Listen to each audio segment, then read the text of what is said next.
नमस्ते दोस्तों, आप सभी का लॉ सीखो के थॉरो न्यूज़पेपर एनालिसिस में। तो देखते हैं आज हम किन-किन आर्टिकल्स के बारे में चर्चा करने वाले हैं। जो हमारा आज का पहला आर्टिकल है, वो जो सरकार ने एक घोषणा की गई है कि महिलाओं की अब उम्र 18 से बढ़ा के 21 कर दी जाएँगी। तो इसके बारे में बात करता है, क्या सिर्फ उम्र बढ़ाने से ही जितनी भी समस्याएँ हैं वो उनका क्या समाधान हो जाएगा? और इसके अलावा कौन-कौन से और कदम सरकार को उठाने चाहिए और किन और ध्यान देना चाहिए। जो हमारा दूसरा आर्टिकल आज का है, वो जो कोविड-19 आने के बाद में जो हमारे गाँवों में जो परिस्थिति हुई है, ठीक है? उसके बारे में बात करता है और इन परिस्थितियों को कैसे और अच्छा बनाया जा सकता है और हमारे गाँव भी हमारी अर्थव्यवस्था में कैसे एक महत्वपूर्ण भूमिका निभा सकते हैं, उसके बारे में बात करता है। जो आज का हमारा तीसरा आर्टिकल बात करता है असंगठित क्षेत्रों के श्रमिकों के बारे में, उनसे जुड़े हुए कानूनों के बारे में। जो आज का हमारा चौथा आर्टिकल है, वो तीसरा जल विवाद जो है भारत और बांग्लादेश के बीच में, उसके बारे में चर्चा करता है। और साथ ही साथ जो अभी चीन ने एक अनाउंसमेंट किया है कि वो बांग्लादेश में एक प्रोजेक्ट को इन्वेस्ट करने वाला है, उसमें पैसा लगाने वाला है। तो किस तरह ये चीन की जो विस्तारवादी जो हमेशा से एक भूमिका रही है, वो अब बांग्लादेश में भी कैसे देखने को मिल सकती है। और उसके बाद में जो हमारा सबसे अंतिम में न्यूज़ इन फ्लैश है, जिसमें हम उन महत्वपूर्ण समाचारों के बारे में चर्चा करते हैं, जो हमारे एग्ज़ाम के पॉइंट ऑफ व्यू से काफ़ी ज़्यादा महत्व रखते हैं। तो देखते हैं हम आगे बढ़े उससे पहले लॉ सीखो के ये कुछ पैकेजेस और कोर्सेस है। उन्हीं में से एक कोर्स है लॉर्ड ऑफ द कोर्सेस, जो कि न्याय परीक्षा की तैयारी के लिए है। हमारे जो जुडिशियल एग्ज़ाम्स होते हैं, उसके बारे में है। इसकी जानकारी आपको लॉ सीखो की वेबसाइट पे मिल जाएगी। उनके अलावा ये और भी कुछ कोर्सेस है। इन सारे कोर्सेस की जानकारी एक बार ज़रूर जाके देखिए लॉ सीखो की वेबसाइट पे। तो चलिए देखते हैं हमारा आज का एमसीक्यू क्या है। आज का हमारा एमसीक्यू ये है कि जो चटगांव बंदरगाह है, या जिसे हम चिटगांव पोर्ट भी कहते हैं, ये इनमें से कौन से देश में मौजूद है? जो आपका ऑप्शन ए है, वो है Myanmar. Option B Bangladesh. Option C Sri Lanka. या ऑप्शन डी ईरान। आपका जो भी उत्तर हो आप कमेंट बॉक्स में जरूर लिखिए। चलिए, जो आज का हमारा डिस्क्रिप्टिव क्वेश्चन है, वो ये है कि भारत में महिलाओं में कम स्वास्थ्य और पोषण की स्थिति के लिए जिम्मेदार विभिन्न कारकों पर चर्चा करें। और क्या विवाह योग्य उम्र इसमें कोई भूमिका निभाती है? इस प्रश्न का उत्तर आप 200 शब्दों में लिख सकते हैं। आपका जो भी प्रश्न हो का उत्तर हो, वो आप कमेंट बॉक्स में लिख सकते हैं या आप उनको मेल भी कर सकते हैं। कहीं ना कहीं ऐसे प्रश्नों के उत्तर लिखने से आपका जो एक राइटिंग स्किल है, वो भी बढ़ेगा। तो चलिए देखते हैं आज का हमारा पहला आर्टिकल जो है, वो भारत में जो महिलाओं की शादी की उम्र है, अभी यथास्थिति में वो शादी की उम्र 18 साल है। ठीक है, जो कि prohibition of child marriage act के अनुसार गवर्न होता है, और वही लड़कों की जो उम्र है वो है 21 साल। तो स्वतंत्रता दिवस पे हमारे प्रधानमंत्री जी ने ये घोषणा की गई है कि अब ये उम्र जो है वो 18 से बढ़ा के 21 साल कर दी जाएगी, और साथ ही एक टास्क फोर्स भी बनाई जाएगी, जो कि जो लड़कियां हैं उनमें जो कुपोषण है, उनमें जो स्वास्थ्य की समस्या है, उन पर दृष्टि डालते हुए उसके लिए काम करेंगी। साथ ही साथ जो महिलाओं की उम्र की सही एज है, उसकी भी समीक्षा करके सरकार को एक विस्तृत रिपोर्ट देंगे, उसके ऊपर सरकार अपना निर्णय लेगी और उसी हिसाब से कार्यक्रम भी बनाएगी। तो अब क्या जरूरत बन गई कि सरकार को ये निर्णय लेना पड़ा? तो राइटर बताते हैं उनमें से जो एक कारण है, वो है जनसंख्या नियंत्रण का। तो कहीं ना कहीं आपका स्वास्थ्य और आपका पोषण तत्वों में अगर सुधार होगा सरकार के अनुसार, तो कहीं ना कहीं ये जनसंख्या नियंत्रण पे भी ध्यान देगा। तो इसका कहीं ना कहीं जनसंख्या नियंत्रण पर भी परिणाम होगा। उसके साथ ही साथ सरकार सरकार ने ये माना है कि जैसे 18 से 21 साल की जो उम्र है, ये जो पीरियड है, इस पीरियड में अगर लड़की की शादी हम टाल देते हैं, उसकी 21 साल से कर देते हैं, तो इन इस जो उम्र में जो बच्चे होते थे, कहीं न कहीं वो नहीं होंगे तो एक जो प्रजनन दर है उसमें कमी आएँगी और उसके साथ ही साथ अगर वो लड़की जल्दी माँ नहीं बनती है, तो जो एक बच्चे और महिला की जो स्वास्थ्य पे प्रभाव पड़ता था उसकी कम उम्र में माँ बनने के कारण वो भी नहीं पड़ेगा। पर राइटर कहते हैं कि वास्तविकता में स्थिति ये है कि अगर आपको उसकी जो पोषण से जुड़ी हुई ज़रूरतों को ध्यान में रखना है, उसको सुधार करना है, उनके स्वास्थ्य पे काम करना है, तो उसके लिए कहीं न कहीं गरीबी एक मुख्य कारण हो सकता है। तो सिर्फ़ शादी की उम्र बढ़ाना या सिर्फ़ शादी की उम्र कम उम्र में शादी होती है सिर्फ़ इसी आर्ग्यूमेंट को ध्यान में रखते हुए ये सोचना कि पोषण और स्वास्थ्य में भी इसमें सुधार आ जाएगा, तो ये उतना सही नहीं होगा। जो गरीबी है, जो अशिक्षा है, उन जैसे मुद्दों पे भी हमको ध्यान देने की आवश्यकता है।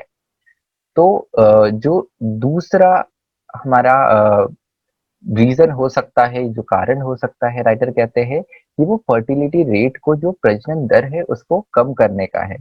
तो लेकिन वास्तविकता में ये है कि सरकार ने जो एक प्रजनन दर है भारत में उसको जो एक न्यूनतम स्तर पे सेट करने का जो निर्धारित करने का निर्णय लिया है, उस स्तर पे तो ऐसे कई राज्य हैं जिसमें वो पहले से ही उस जो स्तर सरकार ने सोचा है उससे कम है।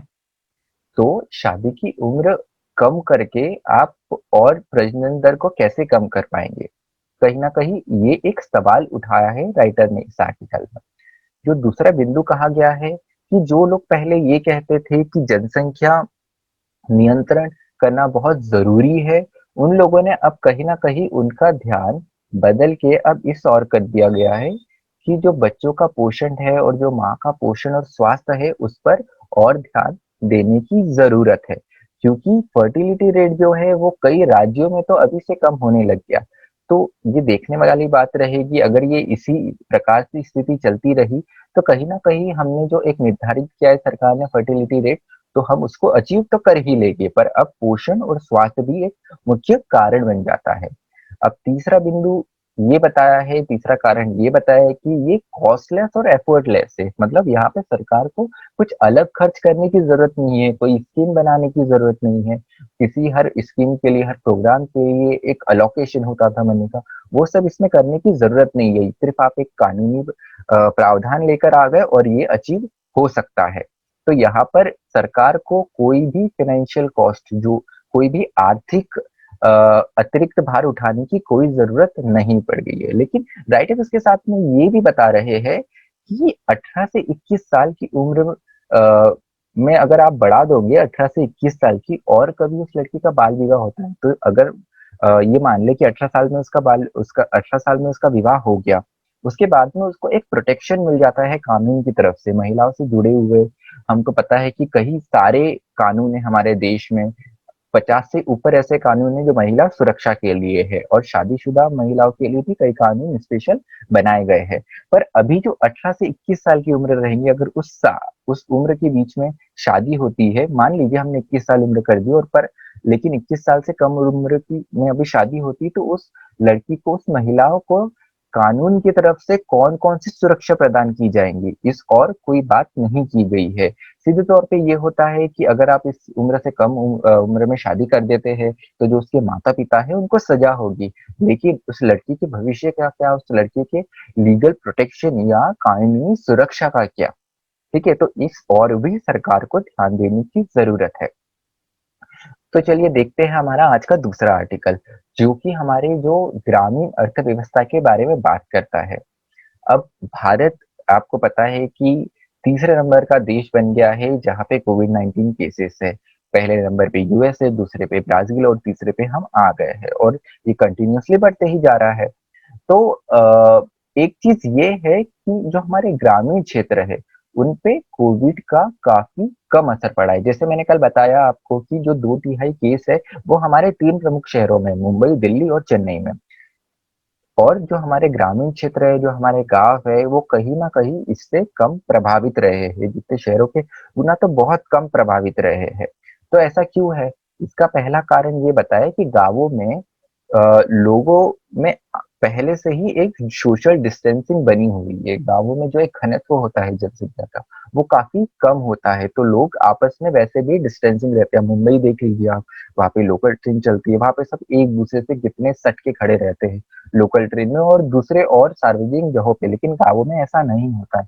बड़े-बड़े फील्ड होते हैं खेती के, वहाँ पे सब दूर-दूर काम करते हैं, तो इसके काफ़ी कम चांस होते हैं फैलने के लिए, ठीक है? और इसका यही फ़ायदा मिला कि वहाँ पे इसके कारण वहाँ पे जो केसेस है वो काफ़ी कम हैं। तो और जो दूसरी बात है वो ये है कि सरकार ने जो 200 ट्रिलियन का पैकेज जो अनाउंस करा है, उनमें से जो मुख्य सहायता सहायता देखने को मिली है, वो ग्रामीण जनसंख्या के लिए, जो ग्रामीण अर्थव्यवस्था के लिए है।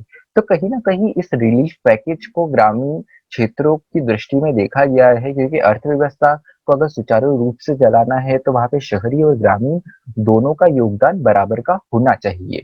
तो यहाँ पर एक ग्रामीण क्षेत्रों के पास में, ग्रामीण भारत के पास में एक ये अपॉर्च्युनिटी है, एक ये काफ़ी अच्छा मौका है कि वो आगे बढ़ सकते हैं और अर्थव्यवस्था में अपना असली कॉन्ट्रिब्यूशन, अपना एक बड़ा सिग्निफिकेंट कॉन्ट्रिब्यूशन भी कर सकते हैं।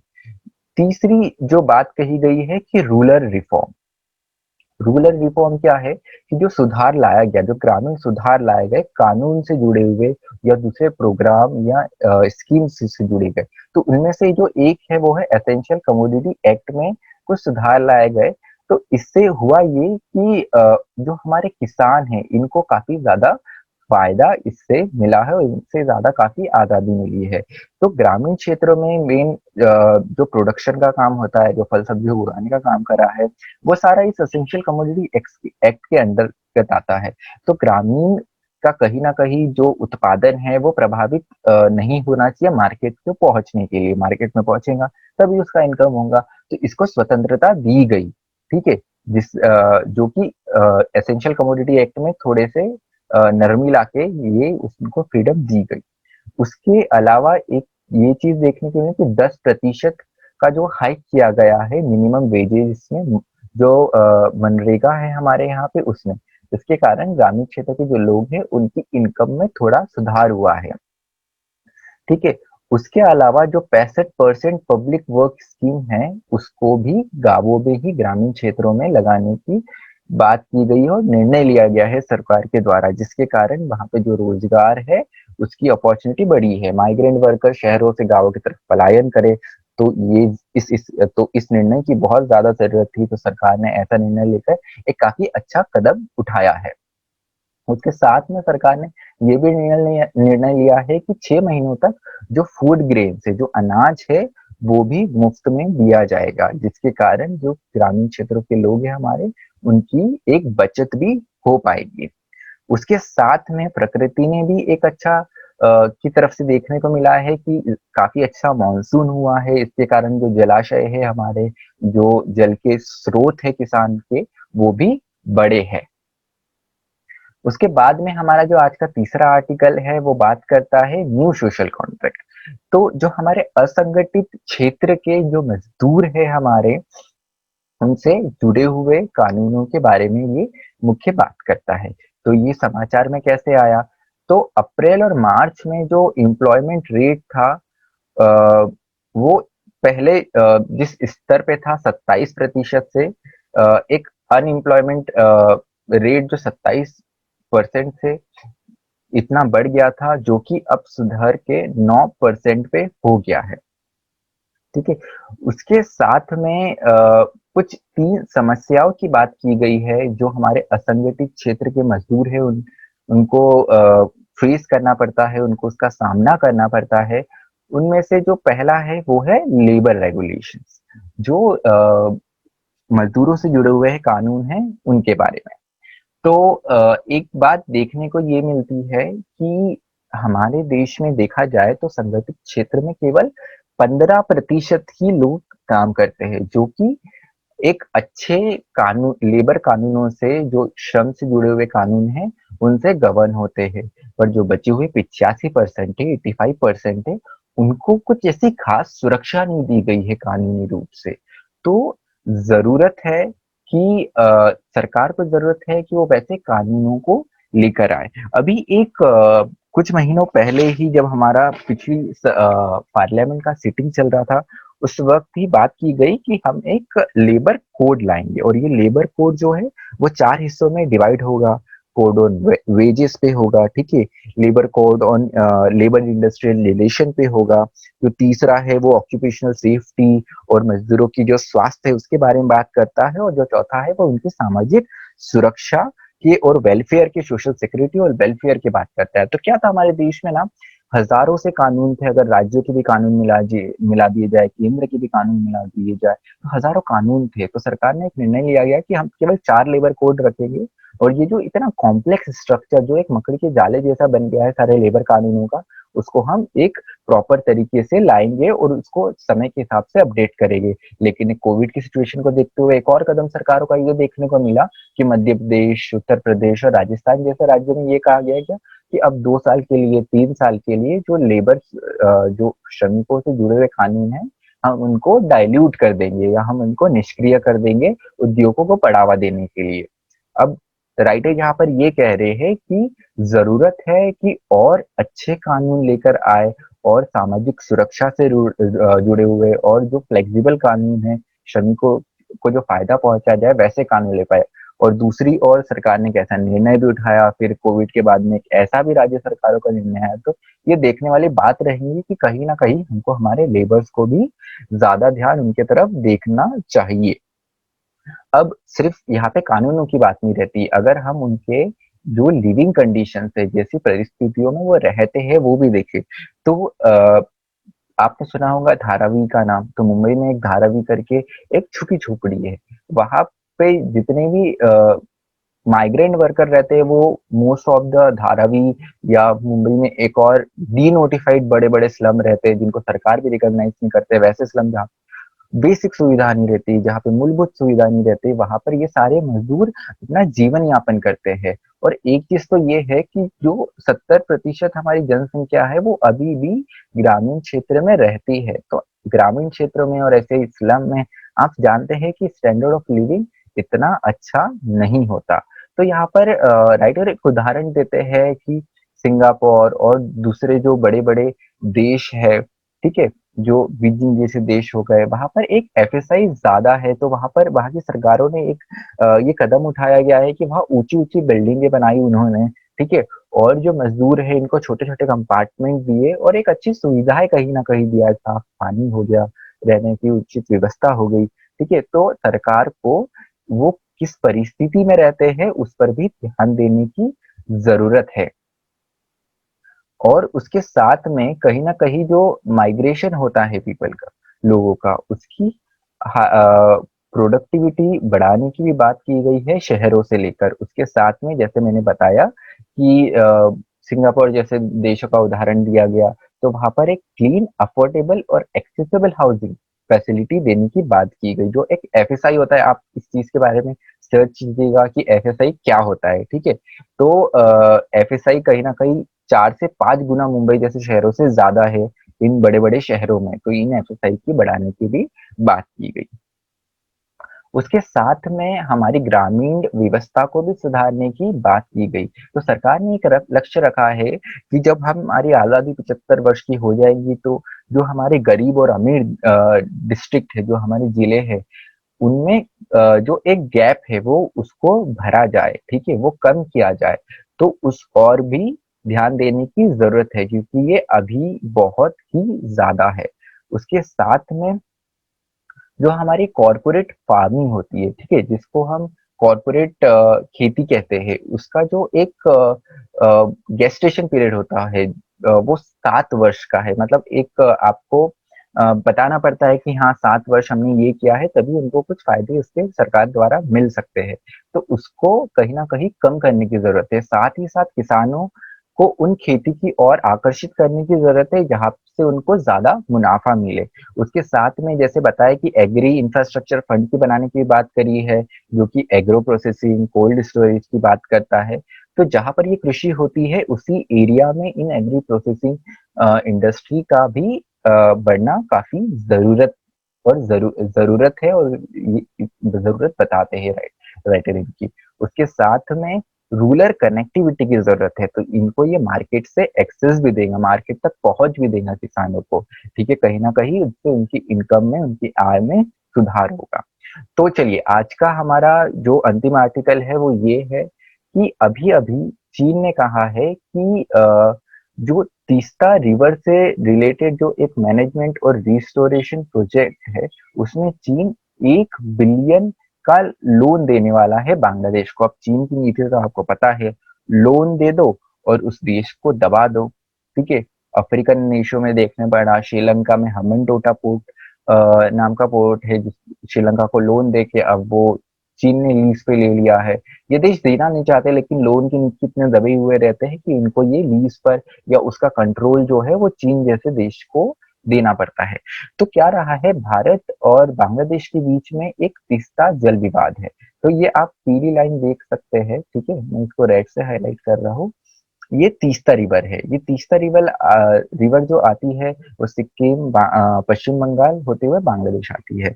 तो हुआ ये क्या था कि जब ब्रिटिश राज था, उस वक्त नेपाल के राजा और ईस्ट इंडिया कंपनी के बीच में तीस्ता जल संधि हुई थी। तो उसमें इसका जो कंट्रोल है तीस्ता रिवर का, वो पूर्ण रूप से ईस्ट इंडिया कंपनी को दे दिया गया था। अब भारत आजाद हुआ, नेपाल भी अपना राज्य बन गया, तो तीसरा रिवर का और जो सिक्किम है पहले जिसको गोरखा राज्य का हिस्सा हुआ करता था, वो भी भारत का अभिन्न अंग बन गया। तो तीसरा रिवर का पूरा कंट्रोल भारत के पास में रहा। पर उस समय का जो भारत था, जो स्वतंत्र भारत था, उसमें बांग्लादेश जो है वो तो भारत का हिस्सा था। अब ईस्ट और वेस्ट पाकिस्तान बना, तो ये ईस्ट पाकिस्तान बन गया, उसके बाद में ये अपना अलग देश बांग्लादेश बन गया। लेकिन ये विवाद बना रहा। तो हुआ क्या, ये विवाद होने के बाद में जब बांग्लादेश आजाद हुआ तो एक संधि भी हुई। उस संधि में ये बात की गई कि जो तीस्ता रिवर का 36% पानी है वो बांग्लादेश ही यूज करेगा और बचा हुआ भारत यूज करेगा। तो पश्चिम बंगाल के जो सिलीगुड़ी और पायगुड़ी जैसे डिस्ट्रिक्ट है, उनके लिए नदी काफी ज्यादा महत्वपूर्ण है वहां की सिंचाई के लिए। पर बांग्लादेश के लिए भी नदी काफी ज्यादा महत्वपूर्ण रखती है। बांग्लादेश का जो 12% जो सिंचाई है वो इसी जल के पानी से होता है। साथ ही साथ ये ये सिर्फ पश्चिम बंगाल के इन 2 डिस्ट्रिक्ट तक नहीं, ये और 12 डिस्ट्रिक्ट को भी अफेक्ट करता है। तो साथ ही साथ बांग्लादेश की भी काफी जनसंख्या इस पर निर्भर है, तो हमेशा से एक खींचतान बनी रहती है। तो तीसरा जल विवाद के लिए पिछले साल प्रधानमंत्री जी और मोदी जी और जो पश्चिम बंगाल की मुख्यमंत्री है ममता बनर्जी और बांग्लादेश की तरफ से शेख हसीना जी, इनके एक बैठक भी हुई, पर इसका कुछ ऐसा मजबूत निष्कर्ष नहीं आ पाया।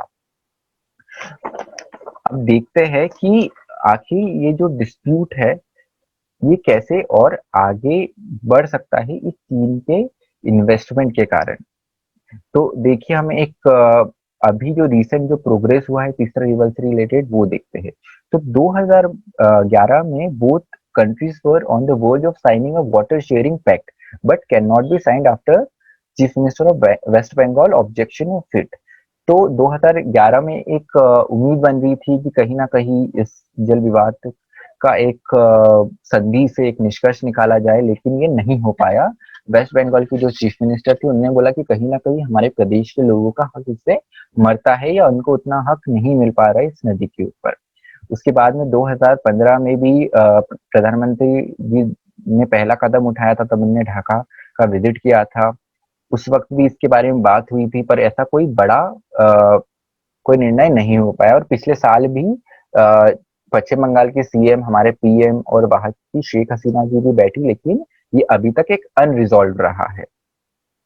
तो अब बात ये रही कि भारत और बांग्लादेश हमारे जितने भी पड़ोसी देश है उनमें से सबसे अच्छा हमारे रिलेशंस अगर देखे जाए तो बांग्लादेश के साथ में होते हैं। भूटान का भी हमारे साथ काफी अच्छे रिलेशन है, पर बांग्लादेश और हमारा हमेशा से एक अच्छा रिलेशनशिप रहा है, क्योंकि कहीं ना कहीं हमने उनकी आजादी में उनकी सहायता प्रदान की गई है। तो जो आतंकवादी संगठन के आतंकवादी हो, उनके ढूंढने की बात हो या किसी भी प्रकार की मदद की बात हो, तो बांग्लादेश हमेशा भारत के साथ में इस मुद्दे पे खड़ा हुआ है। और भले ही भारत विरोधी फिर वो कोई भी चीज हो, उसके साथ में भारत का जो साउथ एशिया में जो सबसे बड़ा ट्रेडिंग पार्टनर है वो बांग्लादेश है। हमारा जो एक्सपोर्ट है वहां पे वो 9.21 बिलियन है और हमारा जो इंपोर्ट है वो 1.04 बिलियन है। उसके साथ में 15 से 20 लाख वीजा बांग्लादेशी नेशनल्स को हर साल दिए जाते हैं, फिर वो स्वास्थ्य से रिलेटेड हो, सिर्फ घूमने से हो, या फिर किसी व्यवसायिक कारण से वो हमारे देश में आते, बिजनेस पर्पज से आते हैं। उसके अलावा इंडिया नेबरहुड फर्स्ट पॉलिसी, ठीक है, उसमें बांग्लादेश हमारा हमेशा से एक की पार्टनर रहा है। उसके साथ में भारत ने 10 बिलियन का सपोर्ट दिया है बांग्लादेश के विभिन्न डेवलपमेंट प्रोजेक्ट्स के लिए।